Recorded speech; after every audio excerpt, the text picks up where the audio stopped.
10वी आणि 12वी नंतर पुढे काय या विचारात असलेल्या विद्यार्थी आणि पालकांना करिअरची योग्य दिशा देण्यासाठी बारामतीत potential dream path education expo 2026 चा अत्यंत उत्साहात शुभारंभ झाला आहे। बिग वन रोडवरील चिराग गार्डन येथे आयोजित या भव्य शैक्षणिक प्रदर्शनाचे उद्घाटन बारामतीच्या नगराध्यक्ष श्री सचिन सातव यांच्या हस्ते करण्यात आले।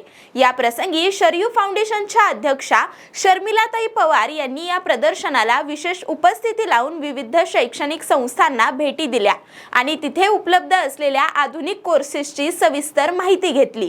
या कार्यक्रमासाठी अनेकांत एज्युकेशन सोसायटीचे सचिव मिलिंद शहा वाघोलीकर, बारामती व्यापारी महासंघाचे अध्यक्ष सुशील सोमानी आणि जनता शिक्षण मंडळाचे अध्यक्ष अविनाश शहा हे प्रमुख मान्यवर उपस्थित होते। आजच्या बदलत्या जागतिक प्रवाहाचा विचार करता या प्रदर्शनात पारंपरिक शिक्षणापलीकडे जाऊन विद्यार्थ्यांच्या करिअरला आधुनिक दिशा देण्याचा प्रयत्न करण्यात आला आहे।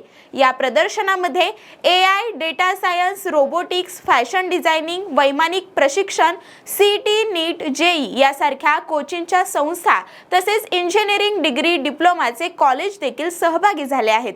यासारख्या क्षेत्रातील 35 पेक्षा जास्त नामवंत शिक्षण संस्था तसेच कोचिंग क्लासेस या प्रदर्शनामध्ये सहभागी आहेत।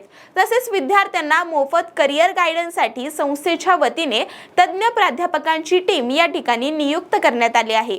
यामुळे विद्यार्थ्यांना करिअरची दिशा मिळण्यासाठी हे प्रदर्शन अत्यंत उपयुक्त ठरेल असा विश्वास शरयू फाउंडेशनच्या अध्यक्षा शर्मिला पवार यांनी व्यक्त केला आहे।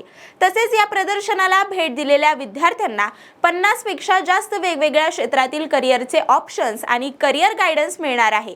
प्रदर्शनाच्या ठिकाणी आज दिवसभर विविध विषयांवर 4 चर्चासत्रांचे आयोजन करण्यात आले आहे। या चर्चासत्रांना विद्यार्थी आणि पालक यांचा देखील प्रतिसाद चांगला मिळत आहे। यामुळे विद्यार्थ्यांना करिअर निवडताना निश्चितपणे मार्गदर्शन होईल यासाठीच या चर्चासत्राचे आयोजन केल्याचे आयोजक रीना शहा यांनी सांगितले आहे।